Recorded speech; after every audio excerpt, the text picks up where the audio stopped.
Watch the screen. Varna International Airport, Bulgaria, July 8th, 2014. The footage is grainy the way all surveillance footage is grainy. That particular shade of grey that makes everything feel slightly unreal, like watching something through frosted glass. A man walks through the terminal. He is 28 years old. He is German. He is wearing shorts and a t-shirt like a man on holiday, because that is exactly what he was supposed to be. Nothing about him stands out. Nothing about him says, remember this face, remember this moment, remember exactly where he goes when he walks out of frame. And then he starts to run. Not the run of a man who is late for his flight. Not the jog of someone who forgot something at the gate. The run of a man who is absolutely, completely, bone-deep terrified. He blows past the check-in desks, past the security lanes, past every single person in that terminal who either doesn't notice him or doesn't care enough to stop him. He reaches a fence, 2 meters of chain link standing between the airport and the outside world. He doesn't slow down. He doesn't look back. He clears it. And then he runs, full sprint, arms pumping, into the vast sunflower field stretching out on the other side. The camera captures him for a few more seconds. A figure getting smaller and smaller. And then he is gone. Lars Mittank was never seen again.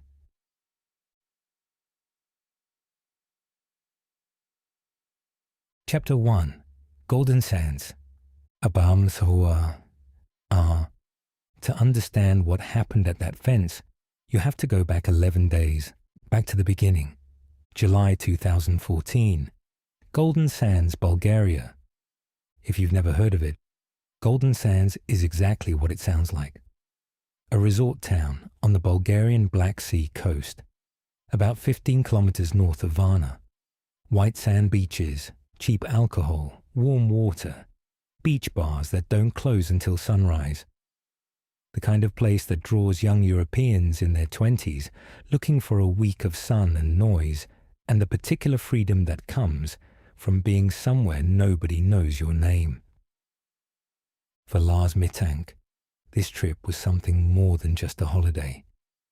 It was his first time outside Germany, 28 years old, and this was the first time he had crossed a border. The first time he had slept in a hotel bed in a foreign country. Travelled with 5 friends, people he trusted, people he knew. By every account that exists, from friends, from family, from anyone who knew him before July 2014. Lars Mittank was a perfectly ordinary young man, physically healthy, sociable, no history of psychiatric illness, no documented anxiety disorders, no red flags of any kind, just a guy who had saved up enough to take a holiday and finally stepped outside his own country for the first time. For the first several days it was exactly that. Sun, friends, cold drinks, the Black Sea at night. And then, on the evening of July 6th, the day before the group was supposed to fly home, something went wrong. Nobody is completely certain how it started. What we know is that Lars and his friends ended up in a confrontation at a bar. The other group involved were German nationals, Bayern Munich football supporters. Words were exchanged, the kind of words that don't stay words for long. Lars ended up separated from his friends at some point during the night, and 4 men beat him. When Lars was found and taken to a doctor the following morning, the damage was clear. A ruptured eardrum, an injured jaw, bruising that told a story he hadn't fully told anyone yet. The doctor who examined him prescribed Kefprozil, an antibiotic, and gave him one instruction that would change everything. Do not fly. A ruptured eardrum and pressurized cabin air is not a combination you want. The pain alone can be debilitating.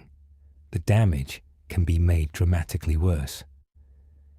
His friends were booked on a flight home on July 7th.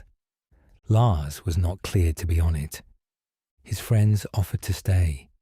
He insisted they didn't need to. He told them he was fine. He told them he would rest for a day, see the airport doctor the following morning, get cleared, and fly home on the next available flight. He told them not to worry. They left. Lars Mittank was alone in Bulgaria for the first time in his life.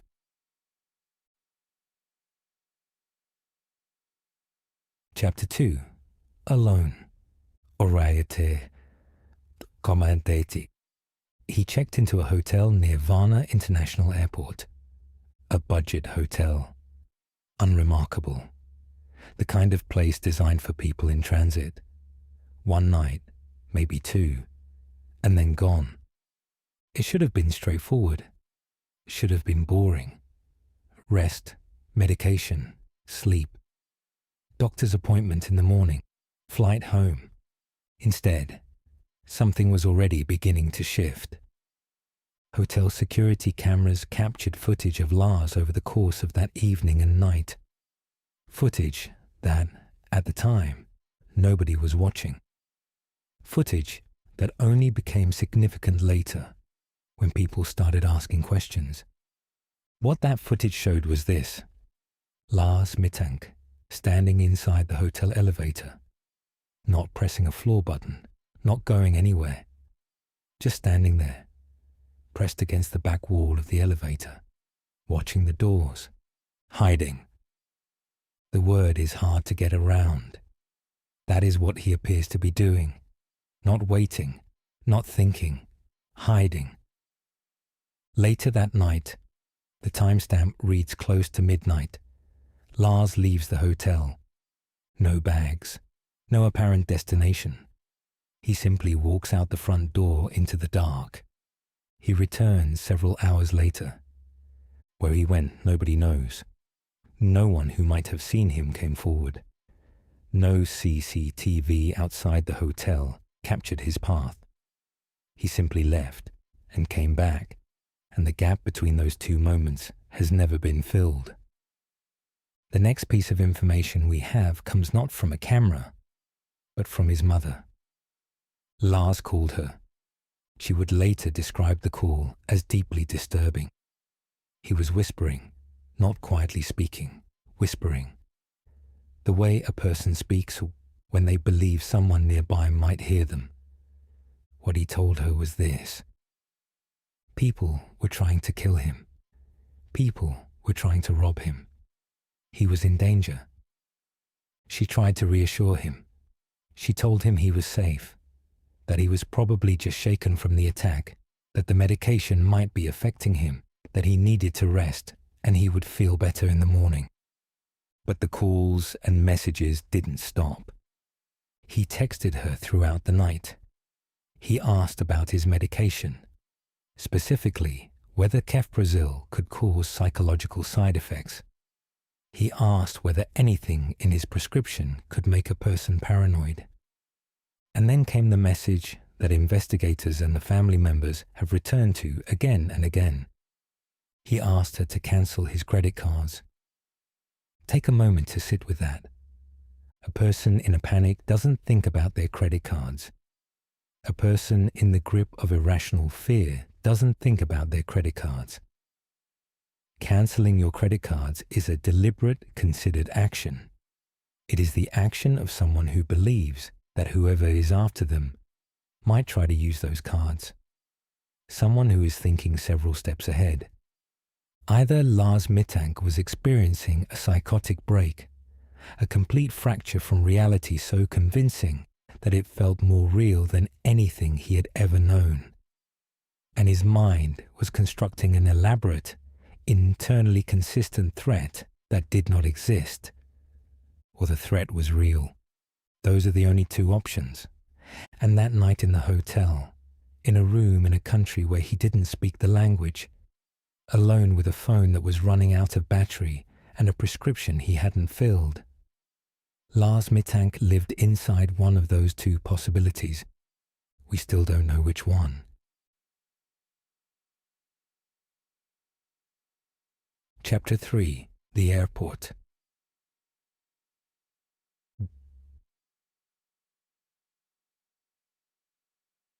July 8th, 2014. Morning.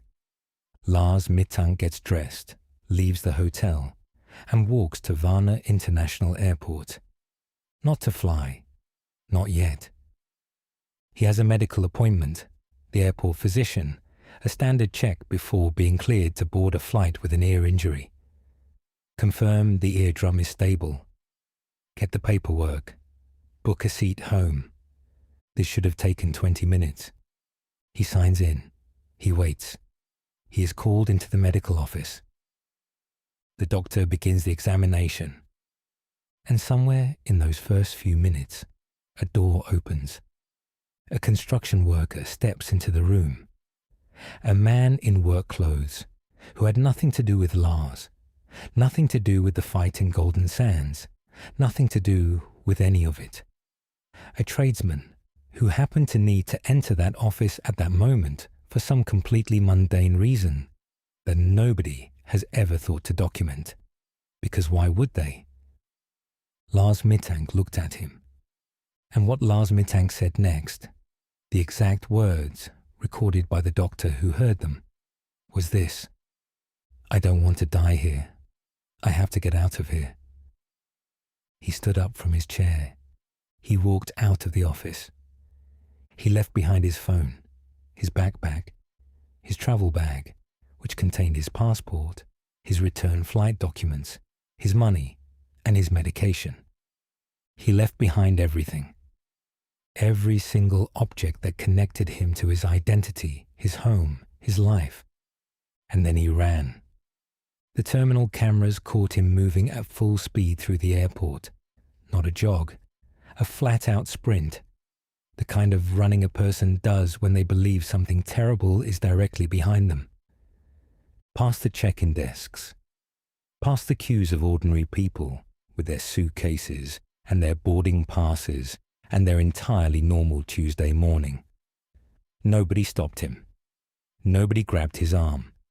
Nobody said, "Wait, are you all right?"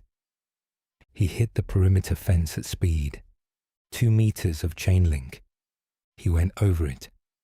And then the field. The cameras outside the airport captured the last known image of Lars Mittank. A figure in a t-shirt and shorts, running into a field of sunflowers in full summer bloom. Golden and tall and dense enough to swallow a person whole. The cameras watched him disappear. And that was it. That was the last second of the last day that anyone can account for, with any certainty, where Lars Mittank was. Chapter 4. The Search. The response came quickly, given the circumstances. Bulgarian police were notified. Search teams were assembled. The field beyond the airport perimeter and the surrounding area, the roads, the tree lines, the irrigation ditches, were all searched. Dogs were brought in. Volunteers from the local area joined the effort. They found nothing. Not a footprint that led somewhere. Not a discarded item of clothing. Not a single physical trace suggesting which direction he went after the cameras lost him. Nothing. German authorities were contacted. His family was notified. His mother, Sandra Mittank, flew to Bulgaria and coordinated directly with investigators on the ground. When official channels produced nothing, she hired a private investigator, a man named Andreas Gutig, to pursue the case independently. Lars's face was circulated widely, on social media, on true crime forums, on Facebook groups dedicated to missing persons. His story spread across Europe, then beyond. Thousands of people who had never heard of Golden Sands or Varna International Airport learned the name Lars Mittank, and watched the 20-second clip of him clearing that fence. Tip lines received calls. Possible sightings were reported and investigated. None of them held up. Years passed, more than a decade now. Sandra Mittank still waits. The case is still officially open. The private investigator still occasionally surfaces with updates that lead nowhere conclusive. Lars Mittank has never been found. No body, no confirmed sighting, no explanation. Just the footage, just the fence, just the field.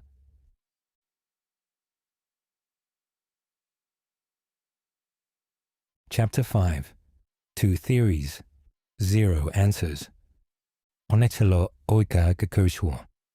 The people who have studied this case most carefully, investigators, forensic psychologists, journalists, and the vast online communities who have spent years picking through every available detail, consistently return to 2 explanations.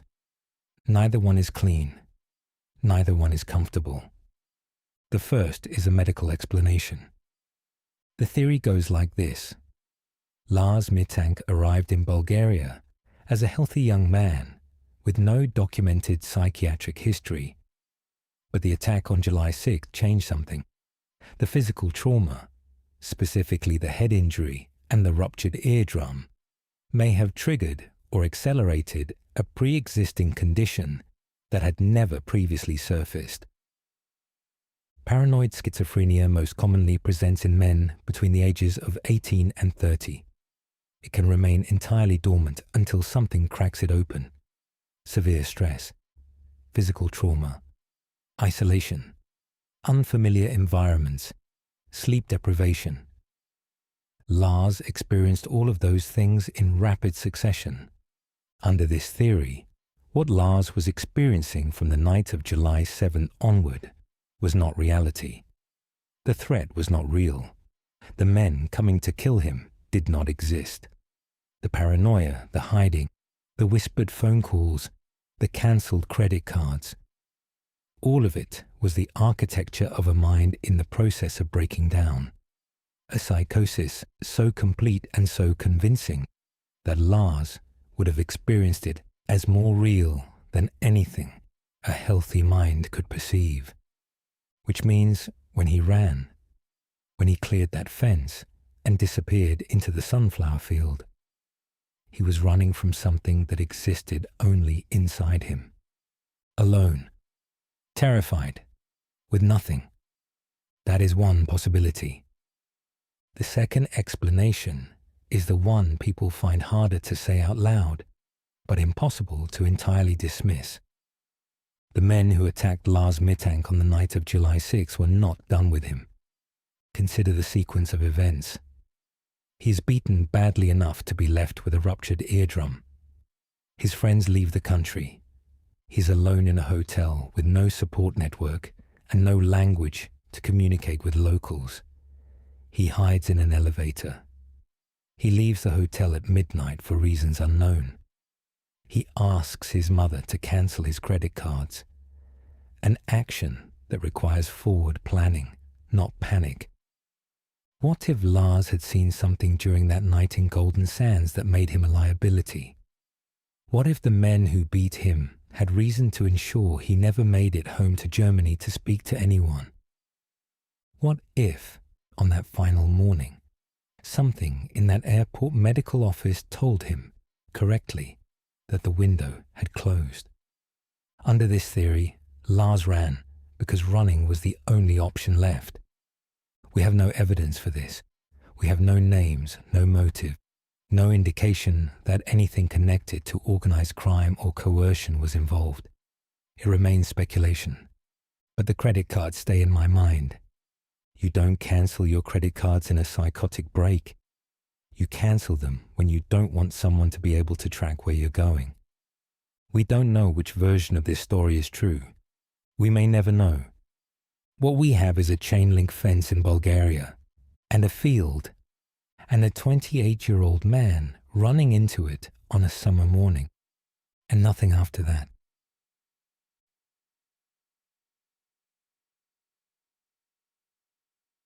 Manis. Outro.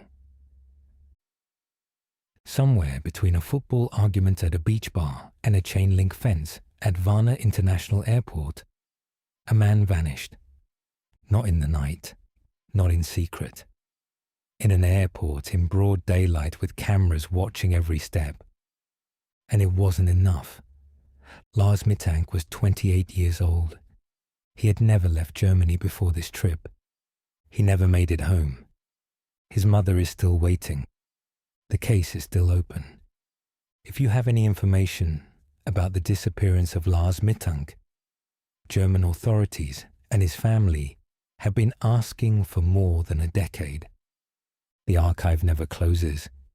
If this one stayed with you, and it should, subscribe and come back. Every week, we open another file, another case, another name that deserves to be said out loud. The Night Archivist, always watching.